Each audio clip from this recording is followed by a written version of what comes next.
नमस्कार, the news post देख रहे हैं आप और मैं हूं समीर। रांची के पूर्व डीसी आईएएस छवि रंजन जो एसी कमरों में बैठते थे, अब सलाखों के पीछे चले गए हैं। यह वही छवि रंजन है जिनकी हनक ऐसी थी कि इनके दबाव में अंचला अधिकारियों ने एक ही दिन में 80 साल की ज़मीन की रसीद काट दी थी। यह वही छवि रंजन है जिन पर कोडरमा में डीसी रहते हुए सैकड़ों पेड़ की कटाई का आरोप लगा था, कह सकते हैं चोरी का। और रांची की बात कर तो रांची में डीसी रहते हुए आर्म्स लाइसेंस देने के नाम पर भी मोटी रकम की उगाही करने का आरोप छवि रंजन पर लगा, लेकिन इनकी पहुंच ऐसी थी कि इन पर कोई कार्रवाई नहीं हुई। आखिरकार जमीन घोटाले का भी आरोप इन्हीं आईएएस अधिकारी पर लगा है। अब जमीन घोटाले में ईडी ने इन्हें गिरफ्तार कर सलाखों के पीछे भेज दिया है। अब इनकी रात कैसे होटवार में बीतेगी, यह भी लोग सोच रहे हैं कि जो एसी कमरों में रहते थे, मोटे गद्दे पर सोते थे, आखिर होटवार में कैसे यह सोएंगे। अब आपको बता दें कि यह पूरा मामला क्या था। तो सेना की ज़मीन और चेशायर होम जो है बरियातू में, उस ज़मीन के घोटाले की मामले की जांच ईडी ने शुरू किया था। इसमें कड़ी दर कड़ी जुड़ती गई और आखिरकार यह कड़ी जुड़ते जुड़ते आईएएस अधिकारी छवि रंजन तक पहुंच गई। छवि रंजन रांची में डीसी रहते हुए सिर्फ इन दोनों ज़मीन को नहीं बल्कि ऐसी सैकड़ों ज़मीन को बेच दिया और तमाम लोगों को बेदखल कर दिया जो उसके ओरिजिनल मालिक थे, क्योंकि इनकी पर एक मोटी रकम पहुंचती थी और तमाम चीज़ों को ईडी खंगाल रही थी। आखिरकार जब ईडी की पूछताछ पूरी हुई तो यह जवाब स्पष्ट नहीं दे पाए और ईडी ने इन्हें कल देर रात गिरफ्तार कर लिया।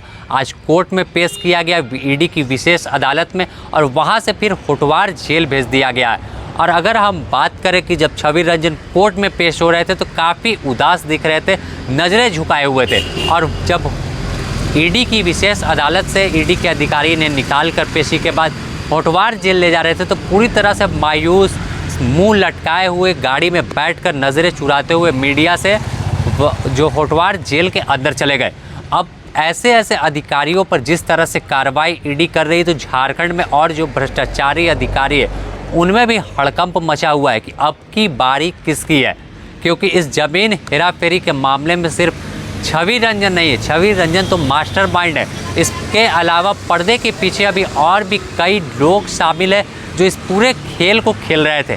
तो फिलहाल अब शनिवार को फिर से इन्हें रिमांड पर लेने को लेकर ईडी की विशेष अदालत में पेशी होना है छवि रंजन का। तो इस पेशी के दौरान ईडी की ओर से 9 दिनों की रिमांड की मांग की जा सकती है और उसके बाद हो सकता है कि 5 से 7 दिनों की रिमांड अदालत ईडी को दे। और जब सोमवार से रिमांड अवधि शुरू होगी और पूछताछ का सिलसिला शुरू होगा तो पूछताछ में भी कई लोगों के नाम सामने आएंगे। कई लोगों के इस पूछताछ के बाद नकाब उतर सकते हैं। संभवतः जब पूछताछ होगी तो इसके बाद रांची के विभिन्न ठिकानों पर, विभिन्न इलाकों में ईडी की दबिश भी देखी जा सकती है, क्योंकि ईडी इस पूरे मामले को जल्द पूरी तरह से जड़ तक पहुंचने की कोशिश कर रही है। और इस सिंडिकेट में जितने भी लोग मिले हुए थे जो ज़मीन के पूरा गोरख धंधा कर रहे थे कि सरकारी ज़मीन को बेच रहे थे, सेना की ज़मीन को, इनकी हनक ऐसी थी कि सेना की ज़मीन को नहीं छोड़ा। तो आखिर ईडी पूरे इस घोटाले के आंकड़े को जुटाने की कोशिश कर रही है कि आखिर यह घोटाला कितना बड़ा है। क्या झारखंड में जो पूर्व के दिनों में अवैध खनन का घोटाला ईडी ने खुलासा किया था, क्या उस तरह का घोटाला अवैध ज़मीन का भी सामने आ सकता है। तो जो 1000 करोड़ रुपए का घोटाला पूजा सिंघल ने किया था, उनकी भूमिका संदिग्ध पाई गई थी जिसके बाद जेल भेजा गया। तो अब छवि रंजन जो है, छवि रंजन को भी जब मामले की जांच हो रही तो आखिर इनका घोटाला भी उम्मीद है कि 1000 करोड़ रुपए से अधिक का जाएगा, क्योंकि जितनी भी ज़मीनों को बेचा गया है वह काफ़ी महंगी ज़मीन थी और जो बरियातू इलाके की ज़मीन थी उसकी कीमत सिर्फ करोड़ों में बताई जाती है। तो इन पूरे मामले के तह तक ईडी अब पहुंचने की कोशिश में लगी हुई है।